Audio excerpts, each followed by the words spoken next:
Hey little ho, welcome back to my YouTube channel. Hope you're having a good day. It's been what, like 3-4 months since I posted a video. I've been busy. Like, I travel across the country. I went from Kentucky all the way to LA and I drove the whole way, right? It took me what, 3 or 4 months to get to LA because I was stopping every like 2 or 3 hours.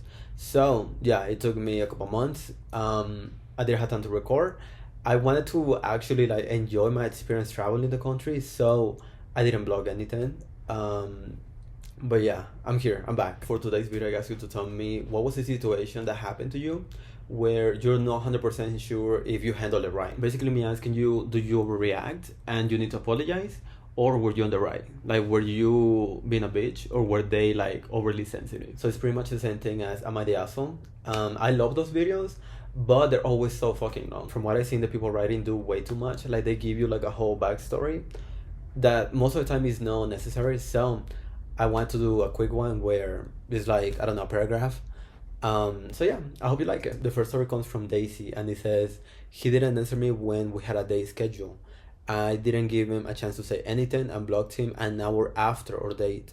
I eventually unblocked him because I actually care for him and he was mad at me for having him blocked. He never owned up to the fact that he went MIA and was even mad about the fact that I wouldn't just start talking like nothing happened. I feel like I had the right to an explanation and I dropped him the same day. I think that what you did was petty, like it was really mature, but it cancels out because he 100% could have canceled. Like, he could have said something. He could have canceled, he could have rescheduled.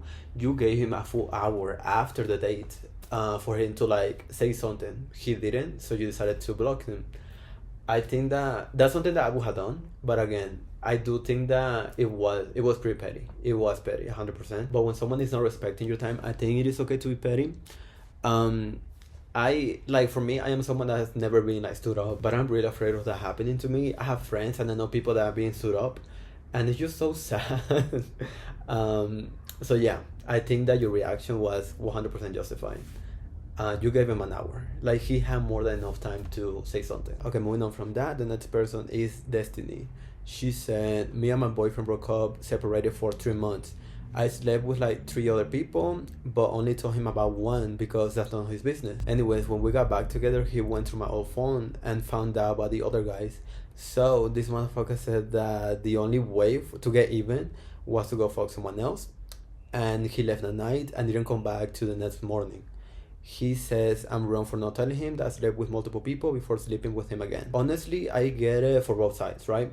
Like, for example, you, like, from your side, you think that he doesn't deserve the right to know. Like, it's not none of his business, like you said. And I agree with him if you fuck those people with a condom. If it was wrong, then I do think that he deserves to know. If you gave them hand or you fucked them wrong, then yeah, I think that the boyfriend was right. Like, he does deserve to know.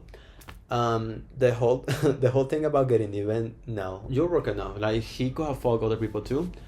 He didn't do it. That's on him. Obviously, I think it's wrong that he went to your phone, and the fact that he left like the same day and you didn't hear from him.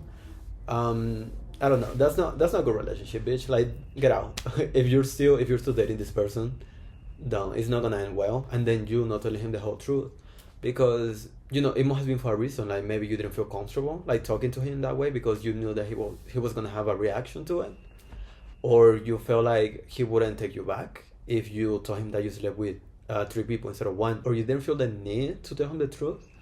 I feel like that's not like a good foundation for a relationship. So get out. Just that's my advice for you. Get out. But well, anyways, no, you didn't ask for an advice. No, I don't think that you were the asshole. I think that you were in the wrong if you fucked them wrong or you get them head without a condom, because I don't know, like you never know with STIs. Like, you don't know if you're gonna get something and then you're gonna give that to your boyfriend. Yeah, if you were like selfish enough to like risk that, to not let him know like the full information about it, then yeah, I think that you were in the wrong. But if you were like being protected, you were 100% safe and you're tested, so you know for sure that you're clean.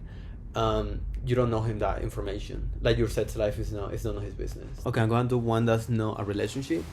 It comes from Loco, and it says, sometimes I get mad at my dad for always trying to talk to me when I enter the living room. Sometimes I'm overstimulated or tired from work or overwhelmed, and every time he sees me, he tries to talk to me, and honestly, it's really annoying because sometimes I just want to eat and do my own thing, and I don't want anyone else bothering me.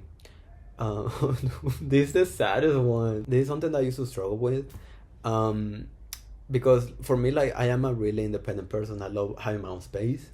I love being quiet and just like not doing anything, like not talking to anyone. So when I was a teenager, I would lash out and I would let people know, like, I don't want to talk to you, like, you're bothering me. Not in a respectful way, right?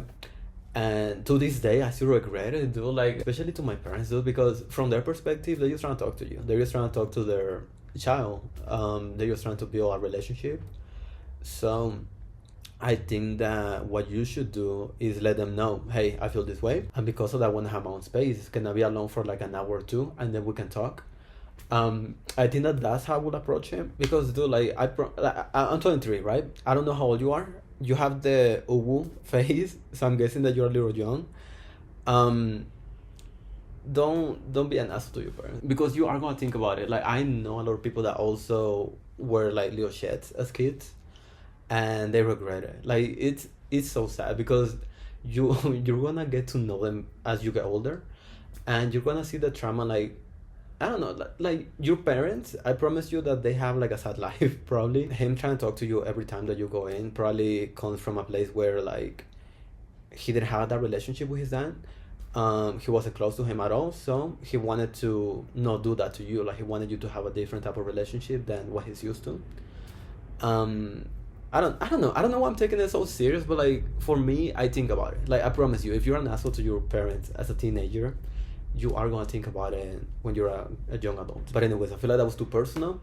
I think that you're in the wrong, like you're being a bitch, depending on how you're approaching that situation. If you're telling him like nicely, I want to have my own space, then no, you're not in the wrong. Because I get it, like it does get overwhelming having to do it every single day. So it just depends on how you're approaching it. The next one comes from Lily, and it says, my ex-girlfriend was very toxic and ended up cheating on me with a best friend that she told me not to worry about.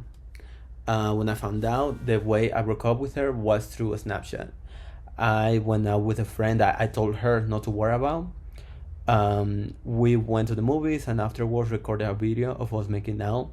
I sent it via Snapchat and blocked her. She texted me from a private number telling me that I broke her heart and trust in me. Sometimes I feel okay with it. Other days I think that I should have just blocked her and not be as petty as she was for real. No, like, dude, okay, let me tell you how I look at revenge, right? And then you, watching the video, let me know if you agree with it or no.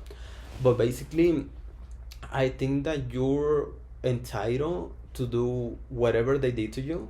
You like, you're able to do it back, plus a little bit more than that. So I think you going out with someone else and sending a video, that's, like that is justified. Like, that is something that I wouldn't do it personally, because that's not classy. That's not something I would do, because I feel like most people taking videos of themselves kissing, they're not cute, they're not hot. So I wouldn't do it. But anyways, I think that you were justified. Like, what trust? Like, I don't get it.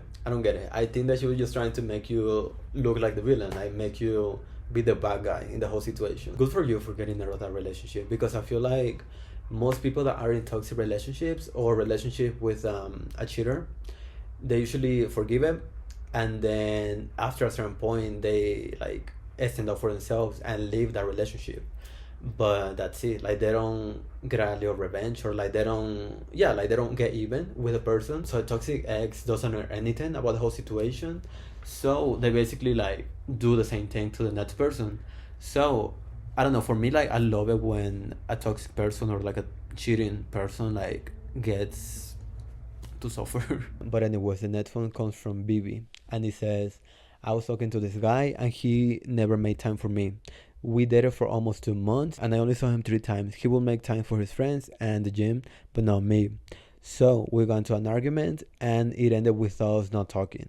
Well, I decided to hit up some of the guys I used to talk to before, and then I started missing him and texted him again. Turns out I texted one of his homies. Anyways, we didn't end up talking, but he was obsessed because he said we never stopped talking, that he was just giving me space. So was around for hitting up all talking stages, and one of them just happened to be one of his friends I didn't know about. Honestly, like, reading this, I think that this is not someone that you should go with. Like 2 months, you only saw him 3 times. Just that's not a relationship. Like you're friends. I'm sure you text and FaceTime often, but 3 times. Like that's not. I don't know. Why would you want to be in that type of relationship again? It's like what, like a long distance friends with benefits. I think you're better off without him. If he prioritizes his friends and working out over you, then that's not really. I don't know. I wouldn't want that type of relationship. But I don't know. People are different. So I guess if you like to be the second option, that's fine. Like if you want to not be the priority in your boyfriend's life, then go back to him. Go back to him. If you want someone that's gonna walk all over you, well, you know what I mean, right? You dated for 2 months, and I feel like that the early stages of a relationship is supposed to be like like the honeymoon stage, right? Like the sweetest part of the whole relationship. Some, I don't know, like it's gonna get worse than that. But anyways, you didn't ask for my opinion on your relationship. For you talking, hitting up your talking stages, um, I guess it depends on like how much time happened in between the fight and you hitting them up. And also, this shouldn't be an issue. Like you should have been in the same page beforehand. You should have both like talked about whether or not you're gonna be seeing other people, if the relationship was over, or if it was just like a little break and you were gonna get back together. Um, so yeah, I guess it depends on like the last conversation that you had, and then how much time you gave that. If it was what, like less than 2 weeks, then yeah, I think that you're in the wrong. Like that was way too fast. But anything more than that, yeah, no, I feel like yeah, cause it's only 2 months. It's only 2 months. There's no way that that was a serious relationship. You saw the guy 3 times. That was not a serious relationship. So yeah, no, I think that 2 weeks. If you didn't talk to anyone for 2 weeks, then you're good. Yeah. But yeah, I think that's the end of the video. Thank you for watching. I feel like I'm doing this a lot. I hope you liked them. I am gonna be posting more of these videos. I'm gonna try to do it once a week minimum, because I want to take YouTube more seriously. I want to, like actually take social media more seriously. So I'm going to be posting more of these. I'm going to do vlogs. I'm also going to be active in OnlyFans, Twitter, because I want to take set work more seriously too. So if you want to go see them, go subscribe, go click the description, and yeah, go through the links. What else? I think that's it. Yeah. Let me know in the comments if you agree or disagree with anything I said. Especially the last one, because I don't know, I think that it wasn't wrong, but at the same time people approach relationships differently. So let me know what you think. And yeah, I think that's it. Thank you for watching. Hope you liked it. Mwah.